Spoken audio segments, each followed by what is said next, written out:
এই ঠান্ডায় প্রচুর পরিমাণ আমরা বিউলির ডালের বড়ি খেয়ে থাকি। আর খুব নিরামিষ দিনে যখন খুব কিছু একটা রান্না করতে ইচ্ছে করবে না, তখন কিন্তু এরকম বড়ি রেসিপিটা একবার বানিয়ে দেখতে পারেন। আশা করছি আপনাদের খুব ভালো লাগে, অল্প সময়ের মধ্যে হয়েও যায় আর খেতেও দুর্দান্ত লাগে। নমস্কার বন্ধুরা, মৌমিতার হেসেলে আপনাদের সবাইকে আবারও স্বাগত জানিয়ে আজকে আরেকটা রেসিপি নিয়ে আপনাদের কাছে হাজির হয়েছি। আশা করছি আপনারা সবাই খুব ভালো আছেন, সুস্থ আছেন।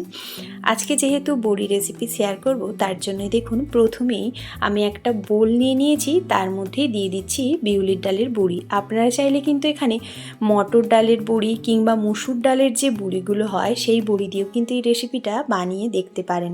তবে শীতকালে বিউলির ডালের বড়িটা তো আমরা ভীষণ পছন্দ করি, তাই আমি বিউলির ডালের বড়ি দিয়েই রেসিপিটা আজকে বানিয়ে দেখাবো। কেমন লাগলো কমেন্ট বক্সে কিন্তু কমেন্ট করে জানাতে ভুলবেন না। বড়ি নিয়ে নিয়েছি আর তার সাথে নিয়ে নিয়েছি দেখুন একটা বোল, ছোট্ট একটা মশলা বানাবো সেই জন্য। তার জন্যই দিয়ে দিচ্ছি প্রথমে 2 চা চামচ পোস্ত, আর এর সাথেই দিয়ে দিচ্ছি 1 চা চামচ পরিমাণ কালো সর্ষে। আপনারা চাইলে কিন্তু এখানে সাদা সর্ষেরও ব্যবহার করতে পারেন। ঝালের জন্য দিয়ে দিচ্ছি কাঁচা লঙ্কা, যেরকম পরিমাণ ঝাল পছন্দ করবেন সেই অনুপাতেই কিন্তু কাঁচা লঙ্কাটা দেবেন।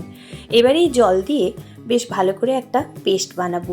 এর মধ্যেই দিয়ে দিচ্ছি কিছুটা নারকেল কোড়া। আপনারা কিন্তু নারকেল কোড়াটা স্কিপ করতেও পারেন, তবে বলবো নারকেল কোড়াটা দিলে কিন্তু টেস্টটা বেশ ভালো লাগে। দিয়ে দিলাম নারকেলের কোড়া, দিয়ে বেশ ভালো করে একটা ফাইন পেস্ট বানিয়ে নেব। এদিকে রান্না করব, তার জন্য গ্যাসের মধ্যে কড়াই বসিয়েছি। দিয়ে দিলাম সর্ষের তেল। সর্ষের তেলটা একটু বেশি পরিমাণ দেবেন, কারণ বড়িটা ভাজতে একটু তেলটা বেশি লাগে। এবারে বড়িটা দিয়ে ভালো করে কিন্তু ভেজে নিতে হবে, একেবারেই লাল লাল করে বড়িগুলো ভেজে তুলে রাখতে হবে।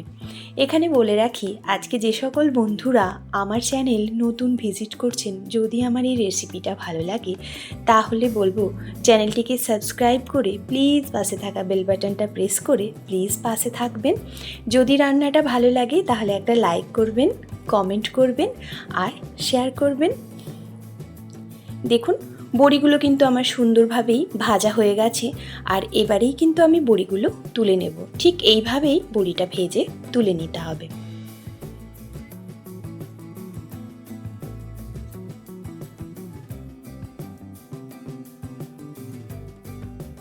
সব বড়িটা তুলে নিয়েছি।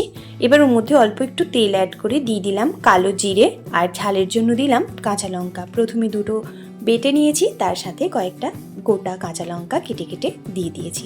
একটুখানি ভেজে নিয়ে অ্যাড করছি একটা ছোট্ট সাইজের টমেটো।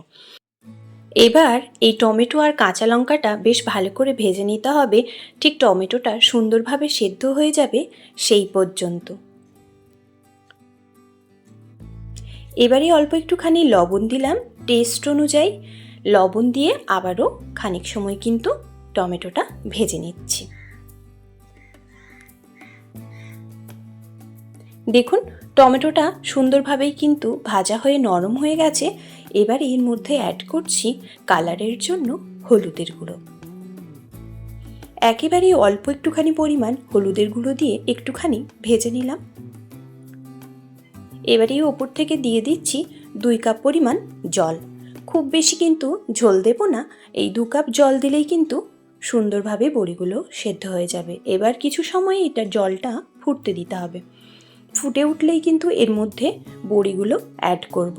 তবে জলটা একটু খেয়াল রাখবেন, বড়ির অনুপাতে দেবেন, কারণ বড়িটা কিন্তু অনেকটাই জল টানে। আমি যতটা বড়ি দিয়েছি 2 কাপ জলেই কিন্তু আমার হয়ে গেছে। এবার বড়িটা দিয়ে 1 মিনিট মতো বেশ ভালো করে ফুটিয়ে নিয়ে বেটে রাখা মশলাটা ওপর থেকে দিয়ে ভালো করে কিন্তু মিশিয়ে নিতে হবে।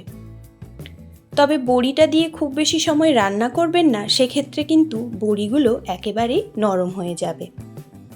বড়িটা দিয়েও আমি খানিকক্ষণ রান্না করে নিয়েই ঠিক এরকম যখনই গাঢ় হয়ে আসবে, ঝোলগুলো শুকিয়ে আসবে, তখনই কিন্তু গ্যাসটা বন্ধ করে 2 মিনিট রেখে দিলেই এই গরম গরম ভাতের সঙ্গে এই বড়ি রেসিপিটা দুর্দান্ত লাগে। বড়ির ঝালটা খেতে কিন্তু অপূর্ব হয়। নিরামিষ দিনে গরম গরম ভাতে এরম একটা বড়ি রান্না করে দেখুন, দারুণ টেস্ট হয়। আর কেমন লাগলো কমেন্ট বক্সে জানাতে কিন্তু ভুলবেন না।